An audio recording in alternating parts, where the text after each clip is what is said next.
अच्छा, हमने पहले पार्ट में यहाँ तक पढ़ लिया था नेचुरल पेनिसिलिन तक। अच्छा, हम सेमी सिंथेटिक पेनिसिलिन पढ़ते हैं। सेमी सिंथेटिक पेनिसिलिन में आपने सुना होगा, बहुत मशहूर है एम्पिसिलिन और एमोक्सिसिलिन। ठीक है, जिनको कहा जाता है अमाइनो पेनिसिलिन। अमाइनो पेनिसिलिन इसका दूसरा नाम है। ठीक है। अच्छा, और एक्सटेंडेड स्पेक्ट्रम पेनिसिलिन, ये दो नाम इसके होते हैं। ठीक है। अब थोड़ा इसमें बारे में पढ़ते हैं कि भाई ये कहाँ यूज़ होता है। Widely use in the treatment of the respiratory infection. Respiratory infection में यूज़ करा जाता है। Amoxicillin is employed prophylactically by dentist.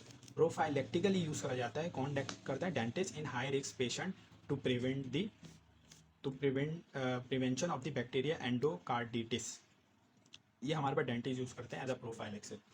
अच्छा भाई, ये जो ड्रग्स हैं कौन कौन सी, एम्पिसिलिन और अमोक्सिसिलिन।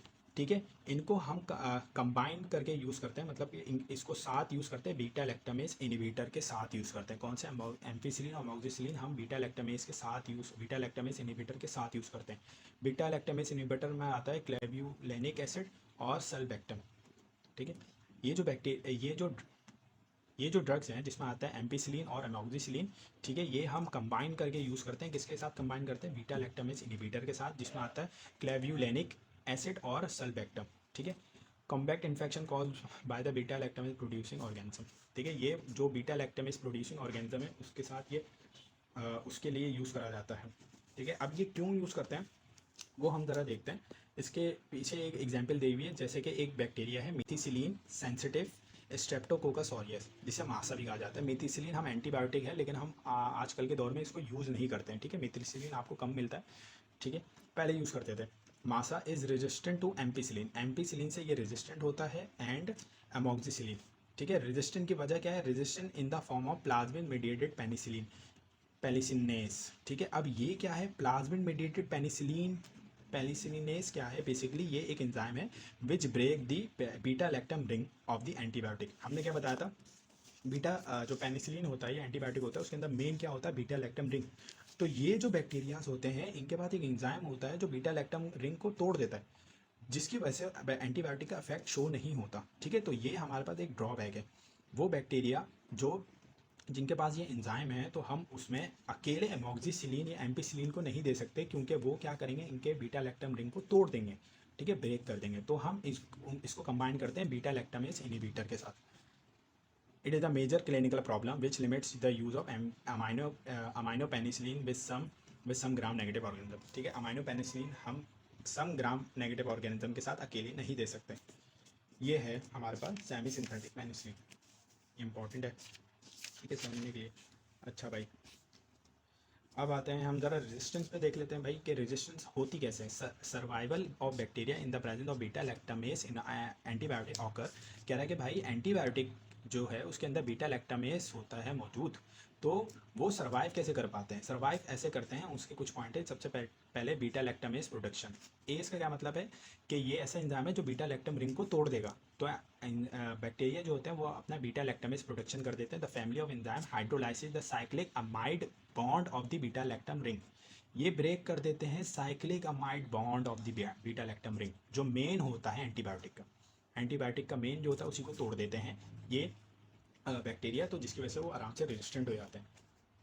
अच्छा, अब दूसरा आता है, दूसरा है हेडिंग हमारे पास, decrease permeability of the drug to the drug. क्या करते हैं भाई, ये कर देते हैं decrease penetration of the antibiotic through the outer cell membrane of the bacteria, prevent the drug from reaching the target PBPs. ठीक है भाई, जाहिर सी बात है एंटीबायोटिक तभी इफेक्ट शो करेगा जब वो सेल वॉल को, सेल मेम्ब्रेन को क्रॉस करके हमारे पास पीबीपीएस के साथ कंबाइंड होगा। पीबीपीएस आपको याद है, हमने बताया था पेनिसिलिन बाइंडिंग प्रोटीन इसको कहते हैं, इसके साथ कंबाइन होता है। कंबाइन होने के बाद वो क्या करता है, वो इनिबिट कर देता है last step of the peptidoglycan formation. हमने क्या बताया था, पेप्टिडोग्लाइकेन फॉर्मेशन क्या होती है, सेल वॉल के प्रोटेक्शन के लिए ज़रूरी होती है। सेल वॉल का क्या होता है, पॉलीमर होता है, पॉलीमर पेप्टिडोग्लाइकेन जो होता है उसका polymer of the cell wall. तो ये इसको इनिबिट कर देता है। तो अगर हमारे पास एंटीबायोटिक वो पीबीएस के साथ पीबीपीएस के पास ही ना पहुंच पाए, क्रॉस ही ना कर पाए, और इसके साथ कंबाइन ही ना हो पाए, तो सेल वॉल की जो वीकनेस है वो नहीं हो पाएगी।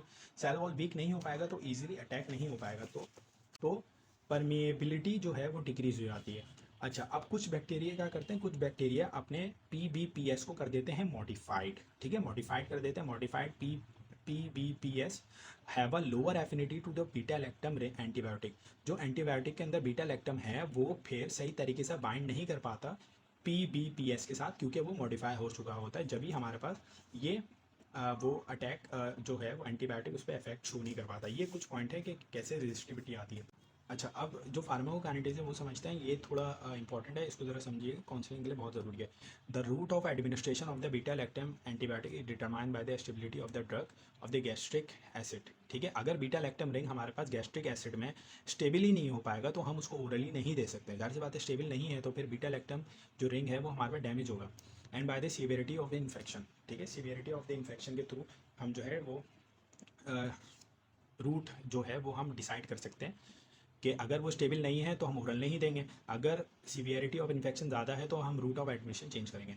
रूट ऑफ एडमिनिस्ट्रेशन क्या है? अभी इसमें जो है the combination of ampicillin with the sulbactam. Sulbactam हमने क्या पढ़ा था? सल्बेक्टम क्या है? Beta lactamase inhibitor. ठीक है, सल्बेक्टम क्या है? Beta lactamase inhibitor. यहाँ था, ये रहा। बीटा लैक्टमेस इनहिबिटर क्या है? क्लेव्युलेनिक एसिड और सल्बेक्टम। ठीक है, तो हमारे पास हम इसको कंबाइन करते हैं एम्पिसिलिन को सल्बेक्टम के साथ। सबसे मशहूर, आप ये बहुत इंपॉर्टेंट है, पिप्रासिलिन। ठीक है, विद टेजोबैक्टम। पिप्रासिलिन हमारे पास एंटीबायोटिक है, टेजोबैक्टम क्या है? Beta lactam inhibitor. ठीक है, ये बहुत मशहूर है, इसको याद रखिएगा। ठीक है, ये हम देते हैं एडमिनिस्टर्ड आईवी। हम इसको आईवी एडमिनिस्टर्ड करते हैं या आईएम कर सकते हैं। पेनिसिलिन वी जो है, amoxicillin and dicloxacillin are available only as a oral preparation. हमने पेनिसिलिन वी का बताया था, ये हमारे पास गैस्ट्रिक में आराम से स्टेबल होता है तो हम इसको ओरल दे सकते हैं। तो ये, और ये मार्केट में भी ओरल प्रिपरेशन में यूज़, हम रूट ऑफ एडमिशन इसका ओरल ही होता है। ठीक है भाई। अच्छा, एब्जॉर्प्शन देख लेते हैं। Acidic environment with in the intestinal tract is unfavourable for the absorption of penicillin. हमने बताया कि पेनिसिलिन जी जो होता है वो अनस्टेबल होता है, ज़्यादातर पेनिसिलिन जी की बात हो रही है, वो एसिडिक एनवायरनमेंट में सर्वाइव नहीं कर पाता। In the case of penicillin V, only 1/3 of the oral dose is absorb under the best of the condition. हमने क्या बताया? पेनिसिलिन बी की जो एब्जॉर्प्शन होती है कम, जब भी वो कम पोटेंट होता है।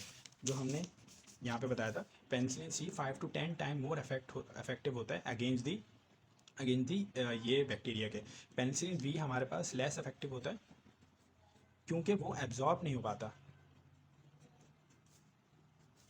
ठीक है, पेनिसिलिन पेनिसिलिन जो है लेस इफेक्टिव होता है क्योंकि वो नॉट प्रॉपरली एब्जॉर्ब नहीं हो पाता पेनिसिलिन वी। ठीक है, यहाँ भी लिखा हुआ है food decrease the absorption of the penicillinase. क्यों? वाई?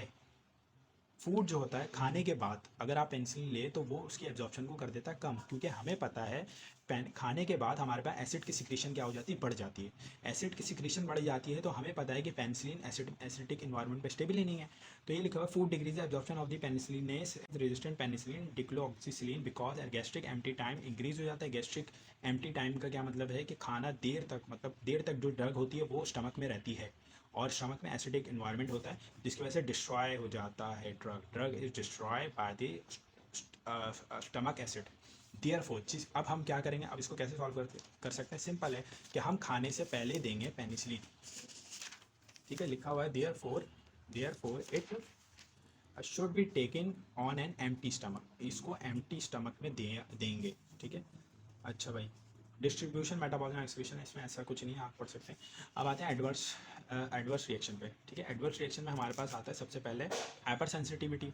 जो पेशेंट जो है वो हाइपर सेंसिटिव है, मतलब सेंसिटिव है पेनिसिलिन से, जिनको एलर्जी है, तो वो फिर उन पे ऊपर एडवर्स इफेक्ट शो होगा। कैसे पता चलेगा? कि उनके reaction ranges from rashes to angioedema. Rashes से शुरू होगा, एंजियो एडिमा तक खत्म होगा। ये दोनों हो सकते हैं। स्वाइलिंग ऑफ द लिप्स हो सकता है एंजियो एडिमा में, स्वाइलिंग ऑफ द लिप्स हो सकता है, टंग स्वाइल हो सकता है। ठीक है, ये सब कंडीशन है। डायरिया हो सकता है। ठीक है, पेशेंट को नेफ्राइटिस हो सकता है। ठीक है, नेफ्राइटिस की बात करते हैं, पेनिसिलिन पर्टिकुलरली मिथिसिलिन। ठीक है, हमने बोला था ना मिथिसिलिन हम यूज़ नहीं करते। क्यों नहीं करते? उसके पीछे रीज़न ये है, penicillin particularly methicillin have the potential to cause acute intestinal nephritis. Acute intestinal nephritis क्या होता है? थोड़ा सा हम समझ लेते हैं। एक्यूट इंटेस्टाइनल नेफ्राइटिस बेसिकली होता है क्या? ट्यूब्यूल्स ऑफ द किडनी जो होती है ना, किडनी के अंदर जो ट्यूब्यूल्स होते हैं वो इन्फ्लेमेटेड हो जाते हैं। ठीक है, वो इन्फ्लेमेशन उनके अंदर हो जाती है। जब ही लिखा हुआ है note methicillin is therefore no longer use clinically, हम इसको क्लिनिकली यूज़ नहीं करते। और इसका चौथा एडवर्स इफेक्ट क्या है वो है न्यूरोटॉक्सिसिटी ये कॉज करता है। ठीक है, बाकी का हम बाकी हमारे पास सेफेलोस्पोरिन शुरू होता है, वो हम इंशाल्लाह नेक्स्ट वीडियो में कवर करेंगे।